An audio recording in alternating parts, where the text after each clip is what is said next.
Good afternoon and welcome to the Future of Finance discussion about open data. I shall now pass you over to Dominic Hobson and the panel. Many thanks. Hello everybody, I'm Dominic Hobson, co-founder of Future of Finance. Welcome to our webinar today on open data. In the article which accompanied this webinar, I dared to suggest that data is not the new oil, but the new electricity. By which I meant that data is not like oil, something you extract, refine, and get sold back to you through giant corporations such as Facebook and Google. Instead, it's an ingredient which turns computing into what it's always promised to be, a general purpose technology that changes everything, much as electricity did before it. And it will do that by forcing businesses large and small to live minute by minute, hour by hour, with the only reason that they exist in the first place, that is to say, the customer. Am I right? I don't know, but I certainly hope I am, because if I am, we're on the cusp of the most exciting surge in material progress since Michael Faraday realized that an electric current could be produced by passing a magnet through copper wire. To test my vision of the future, share theirs, and explore how long we must wait to enjoy its fruits, I'm joined by 5 people who are, in their very different ways, massively advancing the cause of open data. Imran Ghulam Hussainwala is Implementation Trustee at Open Banking, a role to which he was appointed in 2017 by the UK Competition and Markets Authority to ensure the major UK banks implement a standard open banking API to share customer data, as they're obliged to do under the CMA's own retail banking order and under the second iteration of the Payment Services Directive. Imran was formerly the global head of fintech at EY. Sam Seaton, the CEO at MoneyHub Enterprise, an open finance technology platform that provides connections to financial institutions and data and intelligence, again via APIs and white labeling, to enable companies to help their customers to better understand, better manage, and better control their money, so it can work harder for them and go further. Sam is also a member of the Pension Dashboard Steering Group, which is designing online tools for consumers to access all their pension information in one place. Anna Mazzoni is a board member at the Open Data Institute, which was set up in 2012 by internet founders Tim Berners-Lee and Sir Nigel Shadbolt to work with companies and governments to prove the value of open data in creating better working economies and societies. She is a senior director at ServiceNow, which helps companies transform manual ways of working and data silos into data workflows and take action on the basis of them. Katrin Hurling is CEO and co-founder at the Funding Exchange, a technology provider and platform which aims to use data to digitize the origination of loans to SMEs and the accompanying credit checks efficiently enough to offer quotations inside 4 minutes and funds within 10 minutes. Harry Weber-Brown is Digital Innovation Director at the Investing and Savings Alliance, TISA, which is the consumer-focused financial services body that undertakes strategic, policy and digital work to improve the financial well-being of UK consumers. They have 220 member firms from across the UK's financial services industry and work closely with the FCA as well as government departments. TISA is leading the Open Savings, Investments and Pensions project, which is opening up access to all savings and investments through the development of industry open standards and associated APIs. Now, in addition to our panelists, we of course have you, our audience, and all of us encourage everybody watching or listening to submit their questions and comments throughout this webinar using the Q&A or the chat functionality at the bottom of your screens. As always, I will not be saving them up to the end, but we will answer them as we go along. I'd like to begin by asking each of our panelists to share with us their vision of the future, by which I mean how important is open data, not just to our future in the short term, but to the future of capitalism in its entirety. What will the open data economy of the future actually look like? And what can open data do to transform the balance of power between large corporations and consumers and between large companies and small companies? Could I throw that batch of very complex questions first at you, Anna? Give us your vision of what the open data economy of the future will actually look like. Thank you, Dominic, and thank you to the Future of Finance for inviting me to participate today in the conversation. Well, that was quite a big, there's quite a few points there that you want us to touch on, but let me just kind of start succinctly with, I've been in the data industry for most of my life. I started life as a banker, but worked for quite a long while for Reuters, which everyone would know is the world's, as I always say, the world's first fintech, right? And one of the things that I think was interesting about working for Reuters was about watching the evolution of securities in markets, right? And when you think about the capital markets and think about how securities develop, right? You think about the fact that you have a number of firms that really come together and kind of identify a type of opportunity in the market, and they create securities around that. And then they obviously post capital for trading those particular securities. And for several years, potentially, the transparency around the data, the pricing of that particular security, it's not highly transparent, right? And obviously the margins for the particular capital market participants is quite healthy. But over time, what starts to happen is, and bankers realize this, the more transparent you make a market, the bigger a market grows, and the more money that actually gets made from the market over time. So I think that one of the focuses around opening up data, and you kind of touched on it when you were introducing all of us, is a lot of it all focuses on finance, but there's so many other places where having access to open data can really help our communities and society as a whole. And so I believe that one of the ways that we have to look at doing that is by leveraging kind of special interest groups, what you would call kind of industry groups, to essentially organize what the ODI is offering to the market, which are data institutions, enabling people with like-minded purpose to come together and define how data should be shepherded, so to be data stewards around the access to information. And I think there's a number of places where we can see that that is starting to work, or has worked just in the past. I mean, a great example is look at the UK Biobank, right? It's been around since 2006.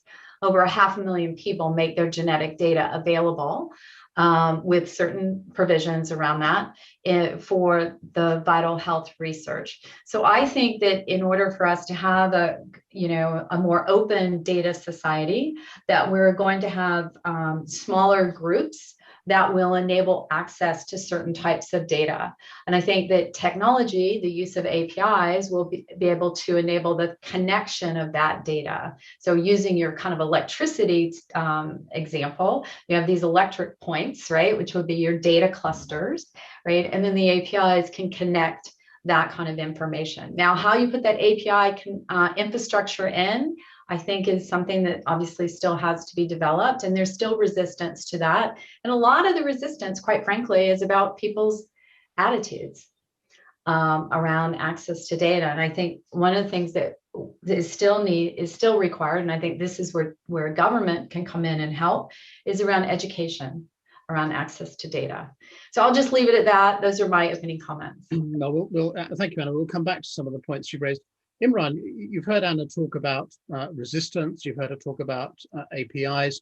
You yourself have said that that open banking, the project you're involved in, this live experiment in open data in one sector of the economy, is the best kept secret in financial services. What's your long-term vision of where not just open banking, but open data is going to end up? Thanks, Dominic. It's great to be here. Thank you so much for the invitation.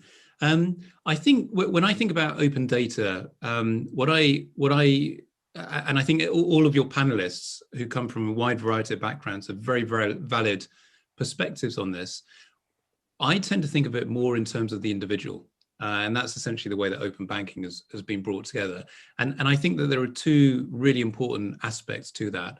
One is that actually using data, we can make markets work better for individuals, and that's citizens and small businesses. We can rebalance the market in favor of the users of the market rather than just the providers into the market. And I think when you get it right, you can actually open up markets to new entrants, which is great for competition, but crucially as well to new ideas, which is great for innovation. And that's what we're beginning to see here in open banking. But the other aspect, thinking about the individual, that is so important is actually that I think that we all recognize that data is valuable, and there really is a human right or an individual's right that sits at the center of all of this. And that fundamental point is very much that the data belongs to the individual, not to the institution. In open banking, not to the financial institution, but more broadly. And if we can give individuals, citizens, the power, the tools, the confidence to safely and securely be able to access their data and use it in ways to benefit them, then I think we're really headed in the right direction. So on that foundation would be my vision for open data. And yeah, absolutely, I can see the kind of things that we've been doing in open banking rolling out into other sectors, certainly other products within financial services, and then other sectors more broadly, even potentially going as far as big tech. So we shall see. It's very exciting. But I think that fundamental principle that we need to put the user or the end user at the center of all of this is what's most powerful about it. Thanks, Imran. I'm going to come back to that point about the individual, the consumer, in a minute. But I'd like to ask Sam next. Sam, you're on the other side of the open banking initiative that Imran and his colleagues are driving. What's your vision of where this is going to end up? Where's open data going to? What sort of economy is it going to create? So it's going to be incredibly disruptive. And I know we were laughing beforehand about how I'm ahead of my time, but I do believe you're ahead of your time. You said, Sam. I do believe the world is catching up. So, so really, at a really fundamental level, it is about us. It's about every one of us, and even more importantly, it's about working to live rather than living to work. So I know that sounds quite broad, but I say it with real meaning because of what Imran has just explained about. It's all about a consumer having their data. And to give you an example of what that means in terms of the level of disruption we're going to see, is it really does shift the balance between quite a small group of large companies right down to people like me. And to give you an example of how I think that will evolve, that most of us can relate to, is that if you think about open data and my mortgage, I believe that my mortgage at some point will just be up for auction. So whoever wants to take that mortgage today, honestly, knock yourself out, because I don't mind who's got my mortgage. I just want the best rate that's possible for my circumstances, and for different institutions, as we all know, they all have different criteria that work for and against them, every day. So what one can do today, another can do tomorrow. So I actually think we're going to see a complete disruption, and that's brilliant for the consumer. I get the best mortgage I can have every day. And for the institutions, they get to lend to a broad group of people in a very, very frictionless manner. And I guess what I would say is that we can't understand that at the moment because it feels like a long way away. But open data has enabled that. That's already on its way. And I say about open data, so why? Because basically I can share my banking transactional data with this auction environment, so with anyone that lends mortgages. I can actually also share my LTV, so what's my property valuation? What's my loan to value ratio? And then on top of that, what's my income? The golden triangle that's needed in terms of someone to be able to lend me money. And then on top of that, what are the mortgage rates that are happening? So, take another data feed in there, because actually if it's a more expensive mortgage, I don't want it, right? I'm not going to auction that off. That's what's happening. So what I'm getting at is open data enables things like that to happen. And that's just one use case. Thank you, Sam. And again, we'll come back to that in a second. Katrin, I could come to you next. You've heard both Sam and Imran talk about how this is going to change the balance of power between corporations, large corporations, and the consumer. You're involved in a field where you're looking to change the balance of power between large banks and SMEs. What is open data going to do, or what is open data doing already to that balance of power? Yeah, I think SME lending specifically has always been a slightly dark corner where data hasn't actually played a huge role, except that the banks were actually sitting on a pool of incredibly valuable data that gave them live visibility into the trading performance of businesses. And that was the business current account data. Because they had this unique access to data, they were able to assess credit risk quite effectively and decide who to lend to and who not to lend to. But at the same time, putting essentially a fence around that data meant that there was very, very little competition in the UK. And so just listening to Sam and the use case around unlocking opportunities for yourself, I think we have seen that same opportunity in the SME space, where by essentially opening up access to that data, we've seen competition not just emerge, but competition being able to effectively compete. And the benefits that we've delivered to businesses as a result of using data to empower them is actually that we've made access to finance much, much faster and much less expensive. Time to fund it prior to the crisis was coming down from weeks to hours. In some cases, we're nowadays able to have money in SME's bank account within 10 minutes. And costs have come down. Specifically, costs have come down if you have a good fundable profile, where now that you can share your data, actually funders will reward you for having built a good fundable profile and will offer you better rates. So time to funding down by 75%, cost of funding down for 60%. And that's over the course of 3 years. So the benefits of using data to your benefit and being able in a transparent, competitive environment to shop around and select the solutions that are right for you is driving huge benefits.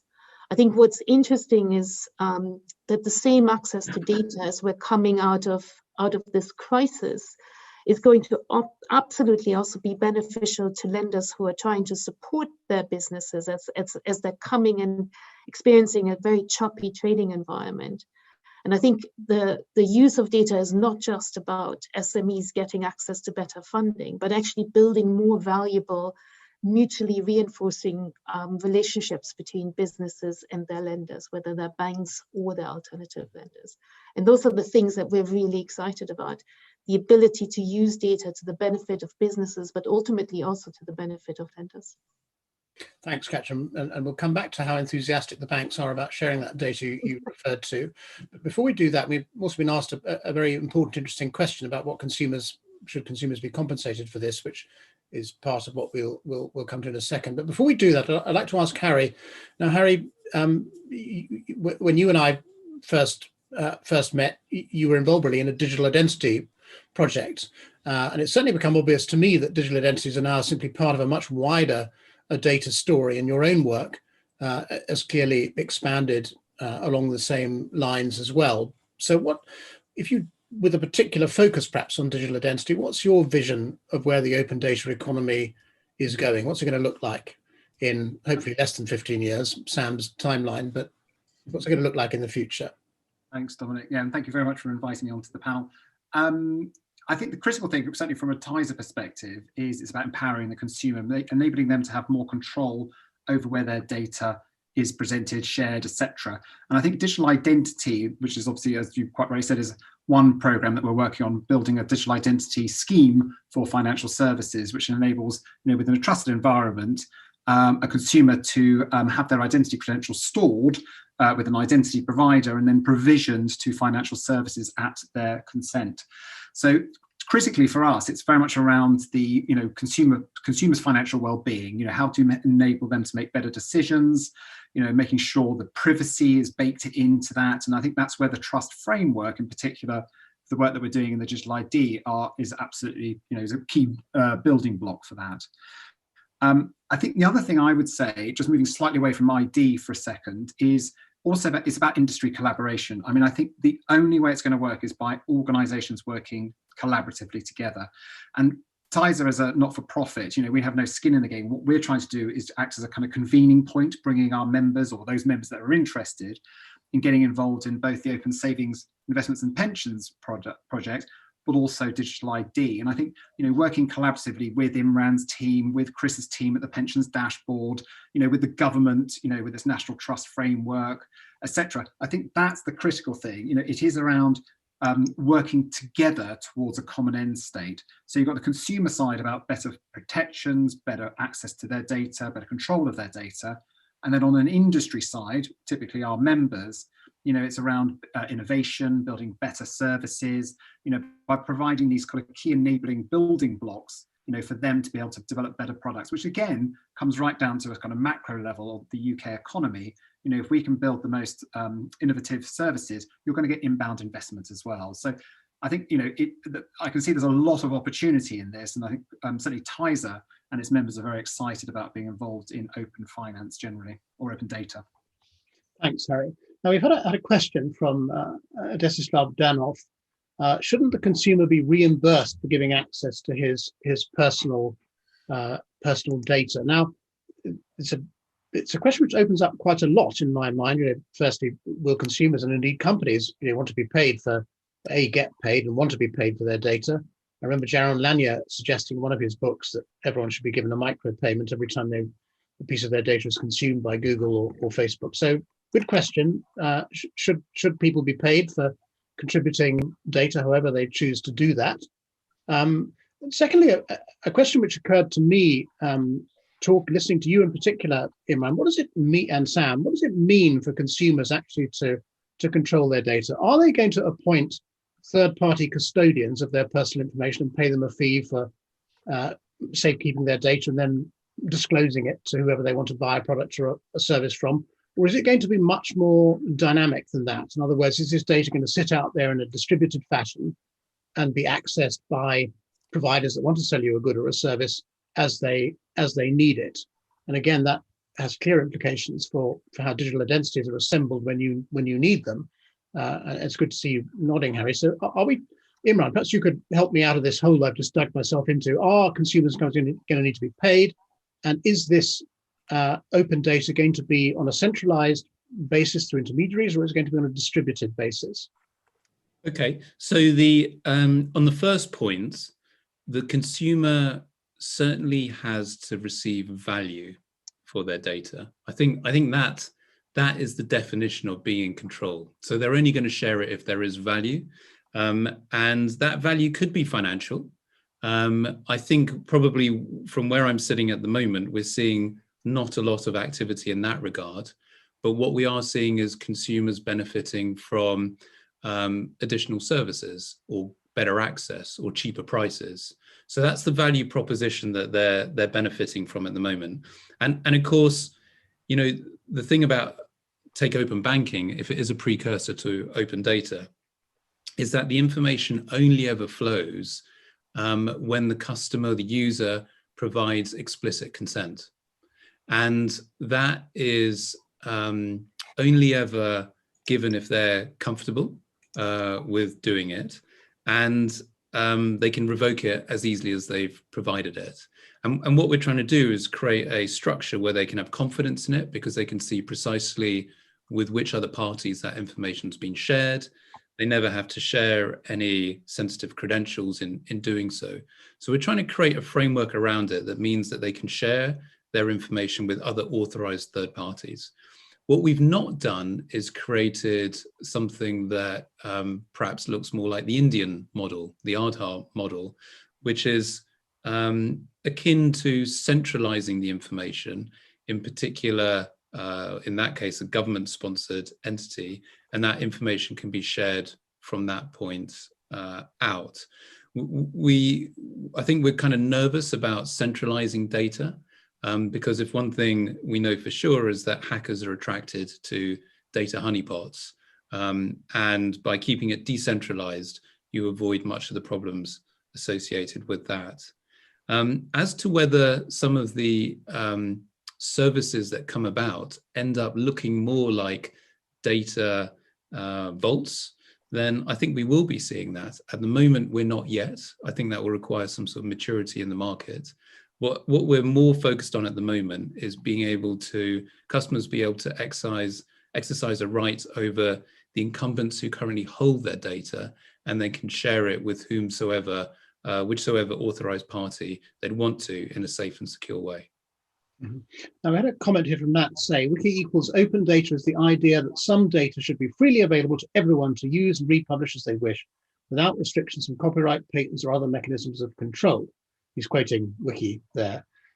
Social media platforms, data vendors, and high-frequency traders are never willingly going to allow this. It's their lifeblood. witnessed the Google, Facebook, Australia spat. That's more in the nature of a comment than a question, though what happens to Facebook and Google in this model about is an interesting question in itself. But perhaps Sam, I could tempt you to follow up what Imran was saying there, which is that do we what does it mean for consumers to have control of their data? One thing. Secondly, we need to make this easy. It needs to be as easy as using the telephone, which is kind of what Nat Say is talking about there. You know, it's like picking up the phone. It's not a complicated thing to do. If we have open data services like that, everyone will start to use them. But it kind of has to be painless, no-brainer type of thing. If they have to be asked, give their consent every time something happens.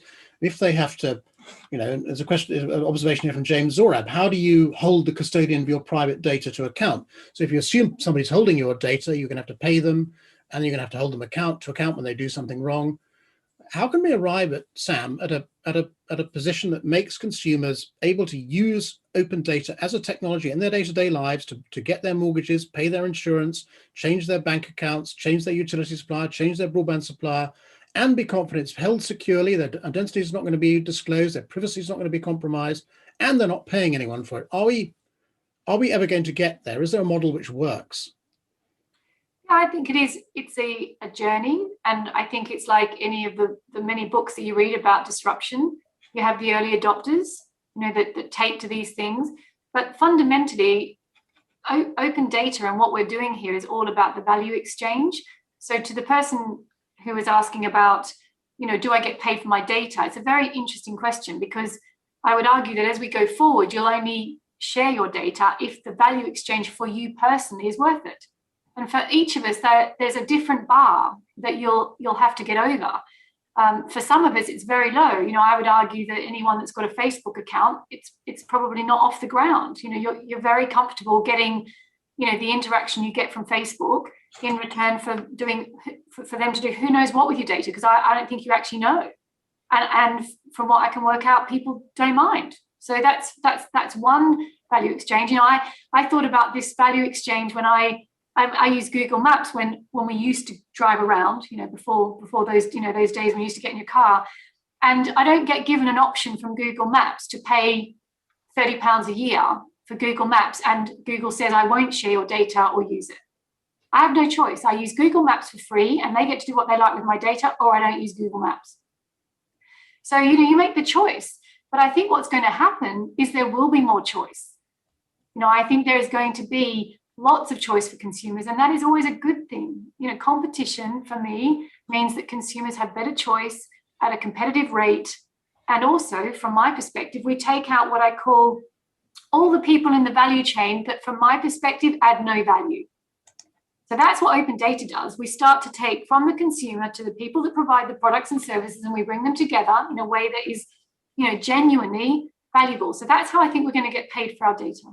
Okay. But there's a question here of how we actually get there. And that says, I love the idea of automated service tendering based on open data. I don't want to have to worry about any household insurance, banking, billing, and fees. How can we get there ASAP? Do we need smart contracts? We need legislation. Which smart contracts help, Sam? Well, we need legislation first. So, you know, Harry obviously knows with Tizer that, you know, he's, you know, well and truly behind on the actually extending in effect open banking beyond just banking, right? So taking it to the open savings and investment market. So that's probably for Harry to answer, but that needs to happen. And then on top of that, take it further. I mean, look at Australia. Australia's gone straight from legislating after the Royal Commission from, you know, in effect, open banking through to open finance, which is the open savings, right through to utilities, water, telephone, which is actually genuinely open data. So it does, unfortunately, it does need legislation, because I think on these comments here, these big companies are not going to give this data up willingly. They're not going to part with it through, you know, choice. I do not see that happening. Uh-huh. So could I just comment on something that some people have said, Dominic?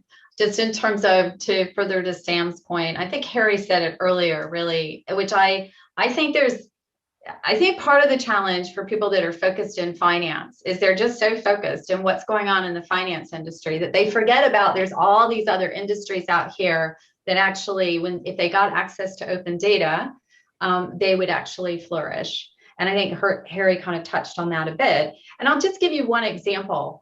And I think if banking, by the way, if banking focused on other industries, they will indirectly benefit from that, just because of the fact that they bank those industries, right? So just taking one simple example here in the UK with Open Active, right? Several years ago, Open Active, supported by Sport England, wanted to come together and figure out a way to get people out and becoming more active, right? And more involved in sports. They determined that 20% of the people, 20% of adults did not go out and do any kind of physical activity because it was too difficult to find and book online classes. Well, I got involved with this particular project several years ago through the ODI, because the ODI actually organized an incubator so that they could create a data taxonomy for the sharing of data around sporting events in the UK. Okay, and I thought, this isn't going to work. This is, yeah, they'll get it going. They'll get some, they'll get some app developers, startups in there. They'll kind of develop what they need to develop. They'll figure it out, but it's not sustainable. And actually, I've been proven wrong. It actually is now absolutely working. Sport England has brought together these companies who are agreeing a data taxonomy. They have now over 100 organizations supporting sport Open Active, and it's now moved from being about sport events per se, and it's now, as a result of the pandemic, it's evolved into well-being management. There's a number of other places where that is a possibility. And if you look at certain banks, Sam, to your point, how are you going to get paid? Well, certain banks have figured out the way that people are going to get paid is by creating platforms, right? So that people can be able to exchange data through their platforms, and they will be the source by which people will validate each other. And we see this with certain financial institutions here in the UK. So I think that part of this is about looking beyond just the finance industry and thinking about how to help other industries be able to share data on an open scale. But Anna, how would you address it? These platforms appear, these intermediaries appear, which you use to decide to in effect intermediate the use of your data by third parties. How do you hold that platform to account? Because in order for you to get on the platform, just like this device, right? That's a platform. In order to get on the platform, there's certain rules by which you have to play. And that platform will validate me via a thumbprint, via my eyes, via a code. And that platform also can be a bank's environment. And for me to get into the bank, and then I have to provide that ID information, but then I get access to lots of different things. So I could actually exchange my electricity account. I could exchange my phone's account, etc. through that. It all hinges on digital identity, which is. It still comes back to it. You have to have an identity. You're right. Music to Harry's ears. Can I just pick up on the point that you made earlier? I think is a really interesting one. Does the consumer wish to hold their information themselves and manage it, curate it, or do they want a third party to do it? And the market at the moment, certainly in digital identity, is much more on the having a centralized IDP like the post office or Yoti or someone like that, who will manage it on behalf of the consumer. And I think you just need to have a look at the sort of, take up of new services, new forms of technology. You're always going to, you're going to get a few very, very early adopters like Sam, etc. Then you're going to get the fast followers, and then you're going to get, and it's going to work its way through. And I think the self-sovereign identity, the idea that you as a consumer control all your identity credentials on your mobile phone, there's lots of technologies out there which can do that. But I think there's still quite some way off for the consumer, even the brave-hearted consumer, to actually want to do that, because they want some form of redress. What happens if something goes wrong? What happens if they lose their phone? What happens if someone hacks into their identity, for example, and accesses all of their open APIs and consolidates all their money and puts it into an account overseas somewhere? You have an account takeover. So I think there's still a little bit of time, and I'm not saying it won't happen. I think it probably will, but there will always be a case, I think, for centralized services, not sitting in a honeypot like Imran's point is, looking at kind of across a distributed network, but having recourse somewhere. So if I lose my identity, or I can't remember what, how to set up my open APIs, etc., blah blah blah, I need somewhere to go to. I want somewhere to call. We are human after all. So I think it's still going to take some time for the kind of self-sovereign model to really take off. I think we're a little way away from that. Thank you, Harry. Now, Imran, I'd like you to address this question raised by James Orab. Considering the world of Facebook, Twitter, etc., do consumers really care? Can they be bothered? What he's asking, and I'd like you to chip in on this, Katrin, from the point of view of SMEs, how do you overcome this consumer apathy? The moment they get this trade with Google and Facebook, here's a free service, but we'll take all your data and we'll monetize it by selling your activities to third parties. And again, SMEs seem, Katrin, to sort of stick with their existing bank. Now, you, Imran, you've been working the open banking implementation entity since 2017. Is consumer apathy part of the problem of accelerating progress towards an open banking future, let alone an open data future? I don't think it's apathy by any means. I think that there is a genuine kind of desire to engage more with people, for people to engage more with their data and see if there is value in doing that. And some of the examples, the mortgage example is just a great example. There are many other reasons why customers would want to engage with this, but it is new. And I think that's anytime there's anything new, it will take a period of time for people to hear about it, for people to get familiar with it, and for people to trust it. And it's very early in the life of open banking. In reality, the implementation work still actually isn't yet completed. It should, all things being equal, be finished this year. But already we are seeing huge numbers of third parties, so businesses like Katrin's and Sam's, joining the ecosystem so that they can make use of this data to provide benefits for their end customers. And we're seeing over 300 of those with a very healthy pipeline to follow. And we are actually now already seeing end users, so citizens and small businesses, actually use the open banking APIs. And our latest stats show that more than 3 million users, active monthly users, are making use of open banking enabled products. And that is growing all the time. So I think it is just more a matter of time before consumers engage with this. And like all things, there is something of a J-curve. We saw it most obviously in contactless, which frankly bumbled along for many years until suddenly you had the killer app, and then suddenly they were everywhere. And I think open banking will have its moment like that, because there are soon to be hundreds of different applications for consumers to try and make benefit from. So just very quickly, those hundreds of apps you're talking about, are those apps making it easy enough for consumers to adopt open banking? Then I'm going to ask you a question about whether the banks are getting in the way, but I'd be interested to know whether you think the apps have reached the point now where the consumers, is like, as I say, like picking up the telephone. It's just something to do. Two aspects. The first aspect is, what is the value proposition of the app? So does it help you better understand your financial position? If you're an SME, does it help you get access to credit, or even maybe chase late payments, or fill out your HMRC tax return more quickly? So that's the first bit. And a lot of those value propositions are genuinely new to people. So they need to take a view as to whether those are engaging enough. And what we're seeing is a lot of third parties figuring out how to configure those propositions, how to present the propositions, what taxonomy to use to engage with consumers so they genuinely understand it.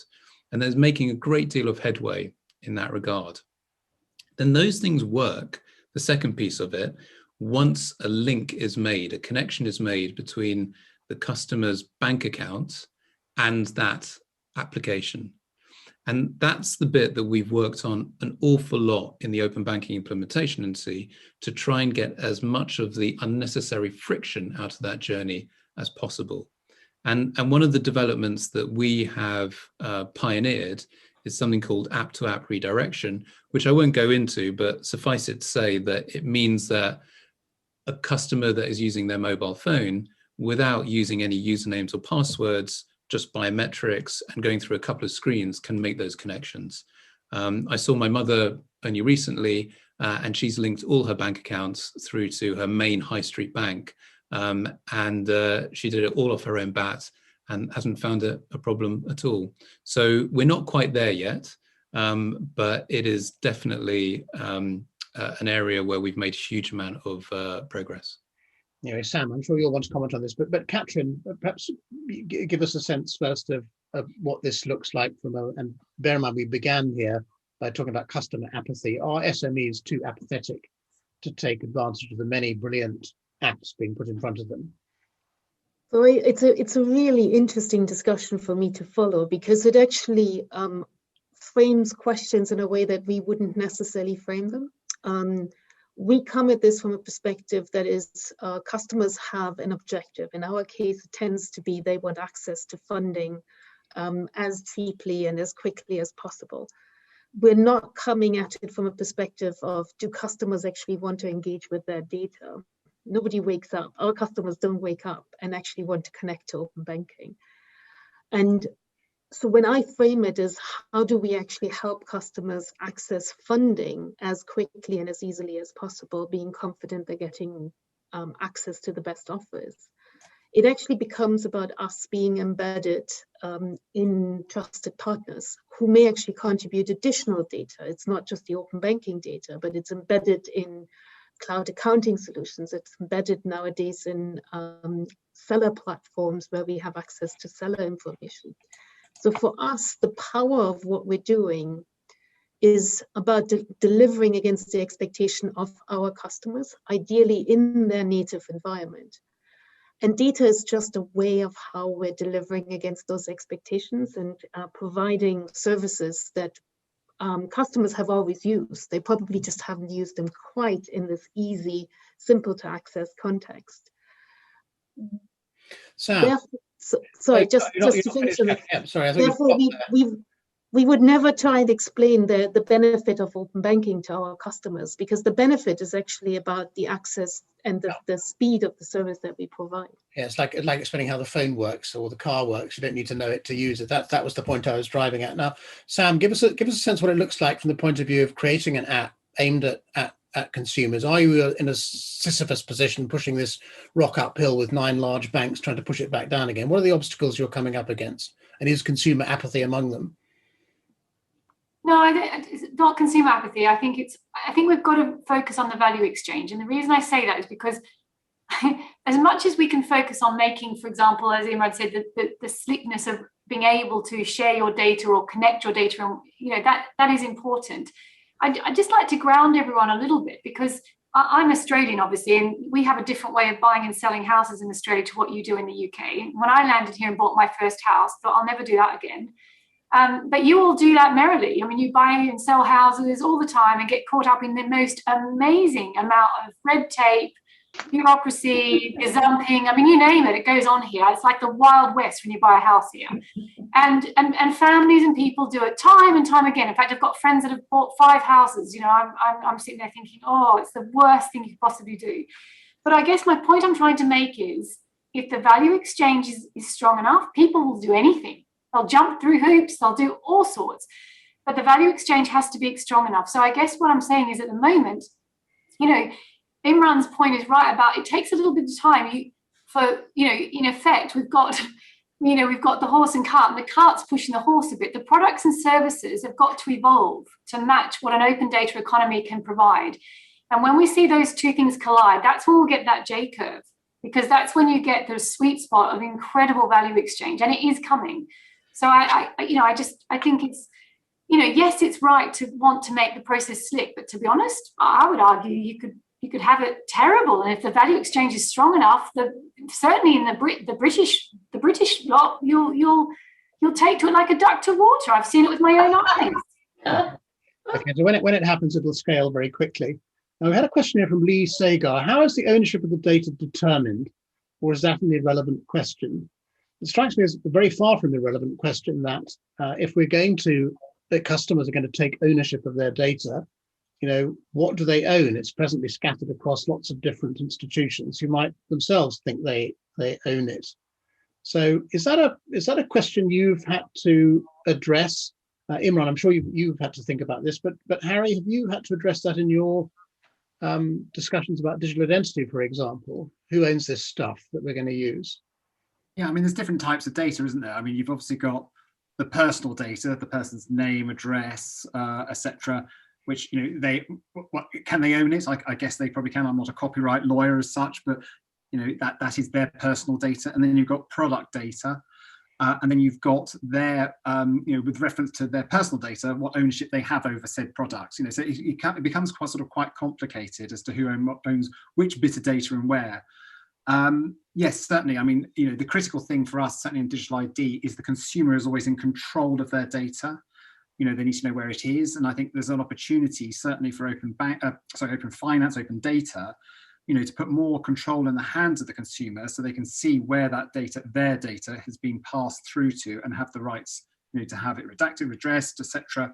So it is a critical point. I mean, one of the things I just wanted to pick up on about this, which is related, Dominic, so I should have probably jumped in a minute ago, is some of the research that we've been doing with consumers around open savings and investments, and pensions in particular. It'd be interesting to hear if Imran's had the same, is that people will go into it and say, look, security is absolutely the critical thing. Me as a consumer, I'm not going to give away my, or provide any data, share any data, unless I know exactly what's going to happen with it. And I'm very, very wary of that.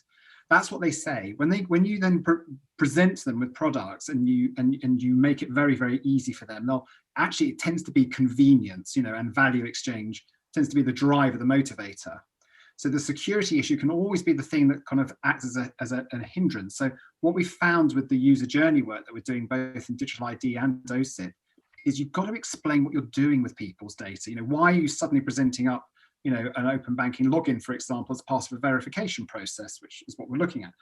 How do you make sure the consumer realizes where their data is going, what's happening with it, etc. So I think it is a critical point, and I think as people become more aware of data and data control and what happens, and you need a few sort of scare stories, and everyone then suddenly sort of goes back a generation.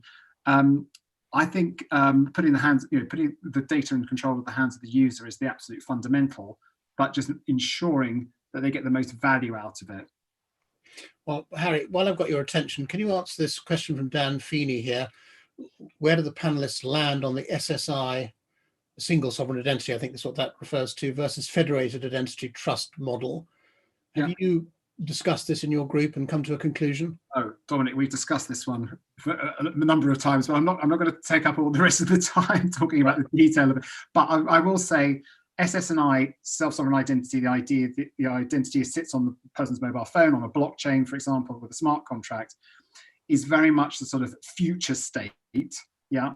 But the question going back on consumer adoption, is the consumer ready yet to adopt such a model? Yeah. Do they still want to have their information stored somewhere where they know they can get hold of it, which is the more federated model? So it doesn't sit on a single hub. It doesn't sit like a honeypot. It sits with a trusted third party, an identity provider, who, subject to the consumer's consent, will release that data. And it's a kind of key enabling or building block, I think, for the whole open data architecture, because then you can have it, basically it's like a passport or a set of keys which helps you unlock information at the consumer's consent in a trusted environment, underpinned by a trust framework, which is the other sort of critical building block of all of this. Well, James Zorab points out that centralized storage of data is a single point of failure, which makes him a federated identity fan, I guess.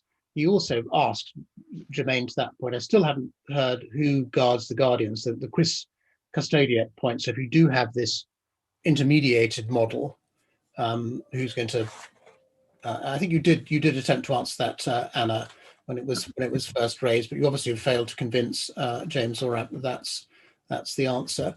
That's institution. Is that what you're talking about? Well, we're talking about an intermediated model in which consumers appoint some organization to safeguard their information and then make it available to whoever needs to see it. When you were talking about the mobile phone as a platform, you were referring to the fact there is a protocol to access the services that are available through that phone. You have to identify yourself and so on. His concern is who is checking the checkers, as it were. So it's all very well for Apple or Android to have these protocols, but who's checking them? And we'll come to the question of regulation. We're down to our last 10 minutes, but we'd love to talk a little bit about regulation and law as well in a minute. So think about that. But just also listen to this comment from Nat Say as well. Could some high-value, high-confidence brands step in to provide a custody service for my personal data and only release what I permit to the services I use? The multiple EULA agreement model is not a fit-for-purpose model today.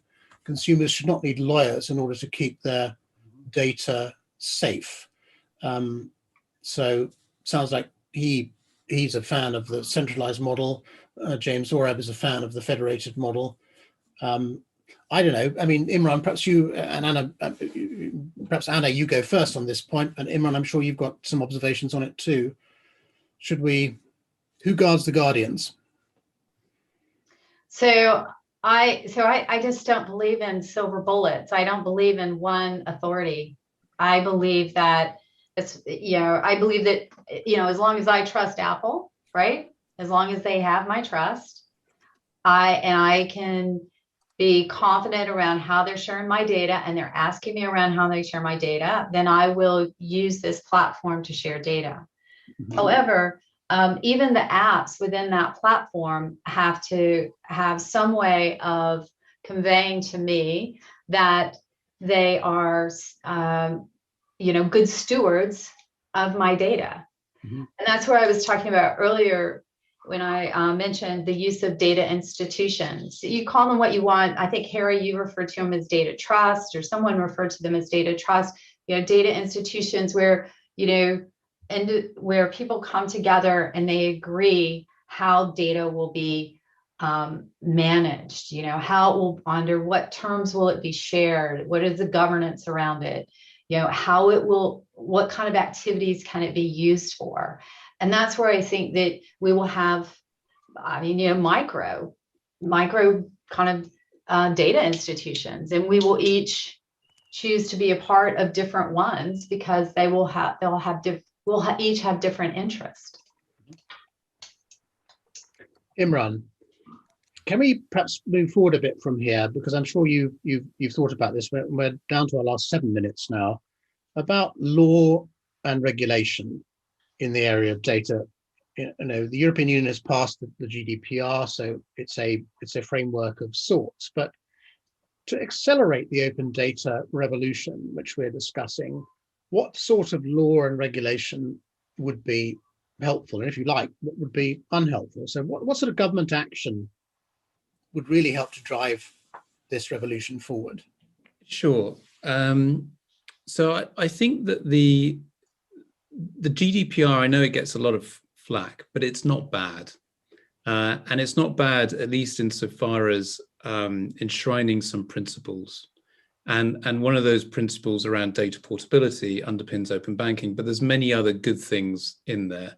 I think many people will correctly argue that it could do with a redraft, because it's still cumbersome, and it doesn't always get you the kind of outcomes that the authors thought.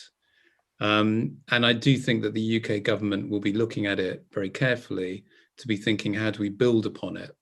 And one of the benefits, I think, of building upon it is that you can really, I think we're beginning to get to a stage of maturity where you can determine what the point of it is. Is it to mitigate risk? Is it to safeguard privacy?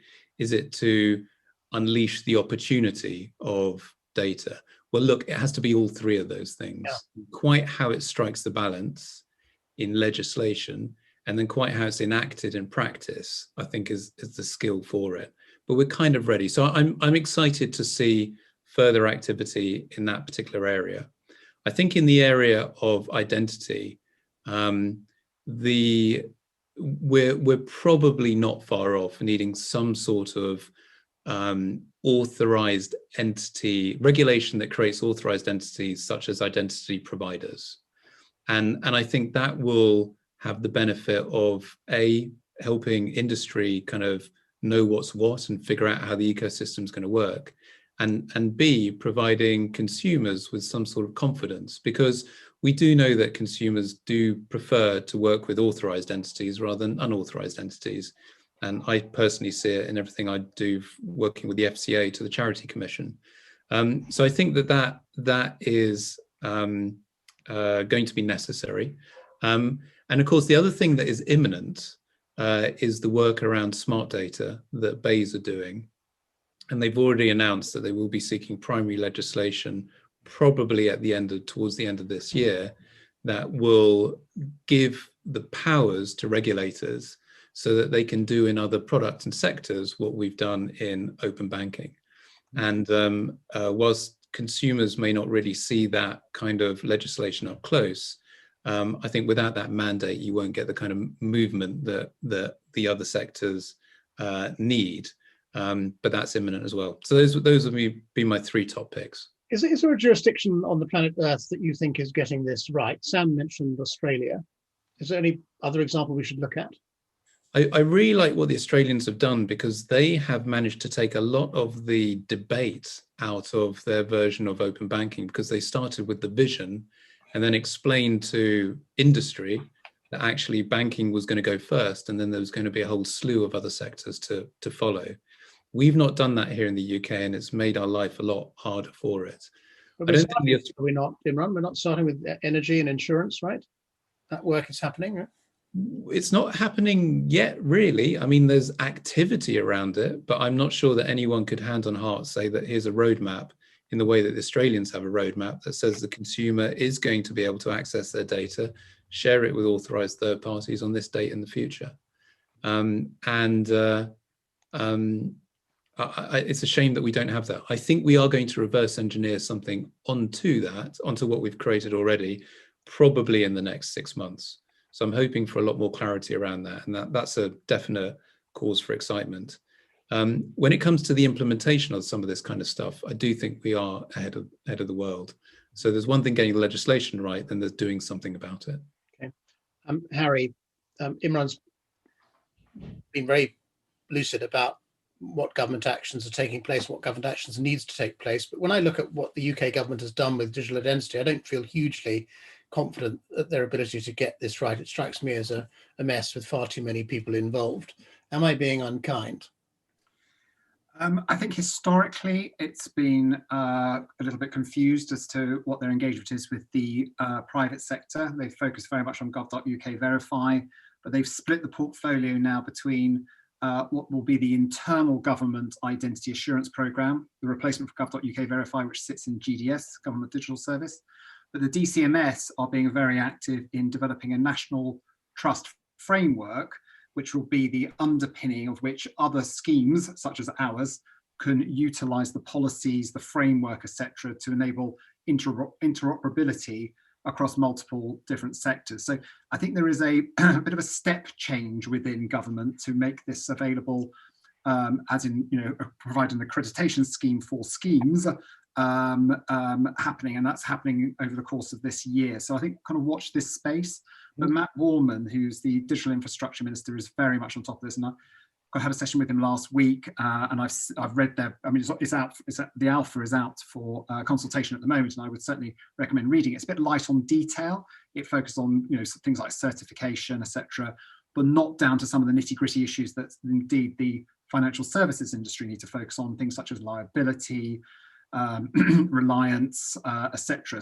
So, but it's step by step, Dominic. I think there is definitely a step change within government to facilitate the setting up of identity schemes across different sectors, of which we would be one for finance. Mm-hmm. Okay, well, that's good to know.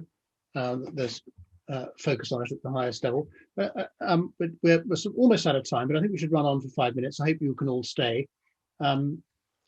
James Spender has said, Imran noted the unintended policy consequences of GDPR open banking 1.0. What will be the unintended consequences of open finance? Now, that's a really difficult question. I know Sam is dying to answer it, and then Katrin will give us a sense for what's the unintended consequences of doing this. What are the dangers? Well, I'm all for the positive side. So I think that what we're doing at the moment is archaic, out of date, dangerous, unsecure, and rubbish. I mean, I just don't understand any of it. So unfortunately, I think the unintended consequences are only going to be better than what we've got at the moment. But I guess to be more serious, on a more serious note than that, I think it's very difficult always to appreciate. I mean, we talk about how open data is the new electricity, which I do believe that. Glad somebody agrees with me. That's great to know. So, but sadly, but perhaps electricity also has brought on potentially the accelerated kind of destruction of the planet. So how far do you go? How far do we take this? I think is really what I would say. And just to end on the ID note, I mean, is it going to be that actually COVID is going to trump there, and actually it's your vaccine ID that we can tack everything onto in terms of ID and verification process, because the world as we know it has changed, and I think it's very difficult to know what consequences of things that happen. I think it's very difficult to predict. So, Katrin, as you look at the world you're addressing with open data, are there consequences which you fear may be unintended? And they could be good, they could be bad, but what are there things you see happening which were not part of our intention in making data more freely available? There are a couple of things. I think the move for us from open finance to open data potentially has a risk that we're just starting to grapple as a society with, having built infrastructure and started to build validation and categorization of data, and just about to be able to interpret the data. We're throwing a lot more into the pot. It feels for us as a society, actually, the real benefits will be unlocked from being able to use the data effectively through interpretation, using it, for example, in our use case, to drive affordability models that allow lenders to moderate their loan repayments based on how a business is trading in real time. So there are lots of use cases that require us to really engage in depth with data to deliver those value propositions. By opening up more data sources, and it almost feels like we're moving on, and we're not done yet. I would almost like us to take a pause in terms of unlocking more data and really unlock the value from what we have. And at the same time, put around the data that we already have access to, put some protections around it. We have seen how access to data does not always just benefit the business. It can actually, in our case, there are cases where providing more data may actually lead to a detrimental outcome. And we've seen this in the last financial crisis, not through open data per se, but where banks were live watching performance of businesses and were reacting as business performance deteriorated by increasing the cost of funding. So having that live visibility into trading performance of a business, if you use that to then increase the stress on the business by increasing cost, you're probably coming to a detrimental outcome for everyone involved, which we've seen and has led to quite a bit of court cases as a result of it. So we are still figuring out, on one hand, how to use the data effectively and focusing on what we have is important in my mind, but equally being very conscious that more data is not equivalent to better outcomes for everyone, and working through the ethics of how data is being used in this context will take time. Mm-hmm. Absolutely take time. Yeah. Okay, that's a very helpful thought. We now are over time, so I'd just like to ask each of you a final pair of questions, actually, partly because I'm sufficiently vain to want to know if I'm right that open data is a general purpose technology like electricity. Sam's already answered that question, but I'd like each of you to tell me whether you also think that it's a general purpose technology going to change everything. That's my one question. That's just a yes or no. Or you could say it's too soon to say if you want. I'm going to cop out. But the really important question is, what's the one thing that you'd want everyone who's listening to this panel discussion to remember, which can do most to accelerate progress towards an open data future? And could I ask you, Anna, to address those questions first. Is this a general purpose technology? Is this the new electricity? What's the one thing you'd like to see happen to accelerate progress towards the vision you all outlined at the outset? So I do believe it can become a general purpose technology. I think it's going to take us quite a few years to get there. The one thing that I would say that I see time and again, whether it's in the consumer world or in the B2B world, it's around education. We have to educate society around the benefits of open data. And I think until we get that, it doesn't matter how advanced technology is, people are not going to feel comfortable to start using data the way that it could benefit all of us. Have you got some ideas about how we should educate people? Obviously, things like what we're discussing today are helpful, but should we have a more formal program? And the work you're doing at the Institute, for example? Yeah, I think what the UK government does partially in terms of funding the ODI, I think it's very powerful. I think it has to start in schools. I think it has to, kind of an education level right there with kids and through universities, through the ICO and what they do. And then just generally, it's in businesses' best interest to educate the market around the benefits of open data. And so I think that, that's why I was saying that when banking opens up, right, and when they open up a market and they make a market more transparent, markets grow. It's always happened. I know all of you guys are in banking. You know what happens when you've got more transparency. All boats rise in the tide, right? So I think that banking could help quite a bit in terms of education, educating the community. Thanks, Anna. Sam, you've heard Anna say it does take a bit of, you understand this and are passionate about it, but it does take a bit of mental effort to get there as the meaning of open data. What's the one thing you think we should do to accelerate progress towards it? Anna's mentioned education. What's your tip? Products and services. I mean, you go back to your electricity analogy, and I suspect if we went back in time, there was a lot of people that really didn't understand electricity at all. And it really wasn't until things like hot baths, dishwashers, which we still love today, until things like that arrived, which were only enabled through electricity, did consumers really take to that mode. And I do think that's what I would challenge the industry to do, which is to come up with products and services, which I think, Katrin, that's what she and her company, that is exactly what they're doing. So, it is happening, but the speed at which it happens will determine how fast we embrace this new era that we're in. Mm-hmm. Harry, as Sam says, partly an engineering problem. It took 50 or 60 years to build engines small enough to have dishwashers and hoovers and glass and things, so hopefully we'll progress faster than that. But what's your tip as to the one thing we should be doing? And don't forget to answer my question about is this a general purpose technology?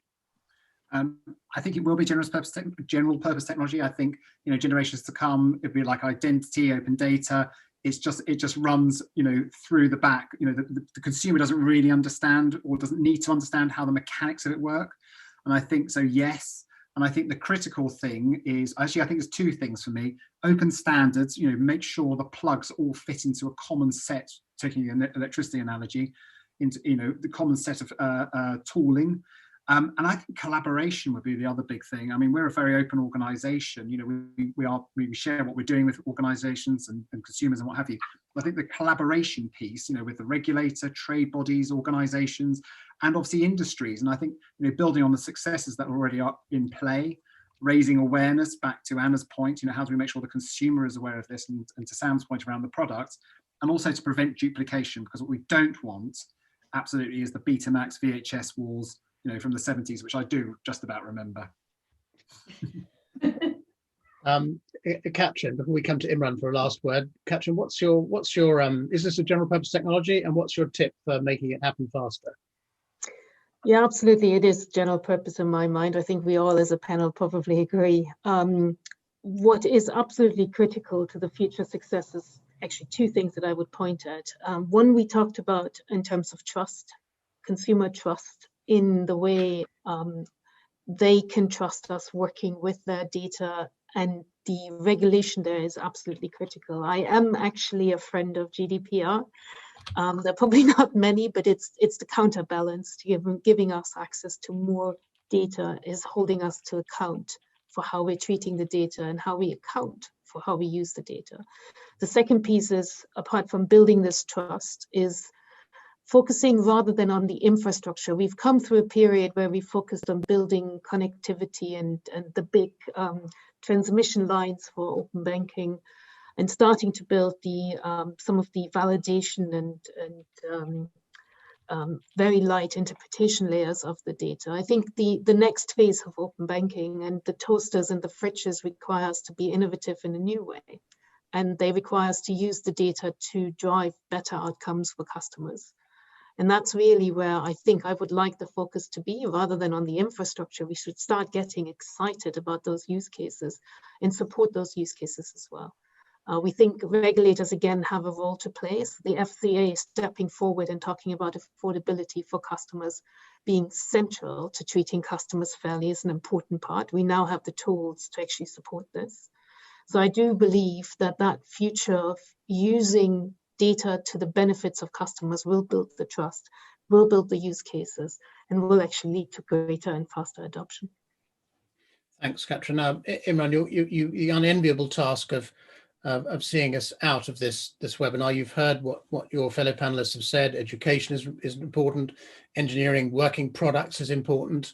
Harry mentioned standards, and we've just heard Katrin speak about the need to build trust through law and regulation, among other things. What's the one thing you think we can do to really make this happen more quickly?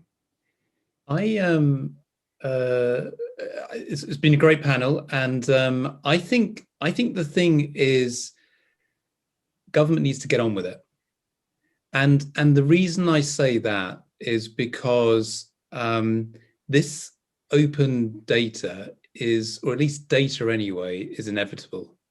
And frankly, if government doesn't get ahead of it and lay down some really important foundations, then I think private enterprise will have a field day.